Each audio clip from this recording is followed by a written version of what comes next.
রাজামশাই কি ভীষণ রাগী? ওরে বাবা, রাজামশাই ভীষণ রাগী, জানলে দেবে ফাঁসি। কেউ দেখেনি রাজার মুখে কোনোদিনই হাসি। রাম গরুরের ছানা নাকি? কেমন করে রাজার কুমার বলবে ডেকে তাকে, রাজা মশাই ভালোবাসি আমি তোমার মেয়েকে। তাহলে তো ভীষণ বিপদ। এখন কি করে বলে সে আসল কথা, ভেবে ভেবে রাজকুমারীর মনে ব্যথা। এক যে ছিল রাজার কুমার।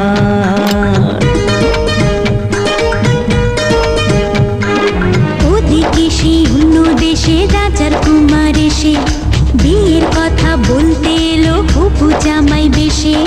মনের দুঃখে শ্রাবণ এলো রাজকুমারীর চোখে।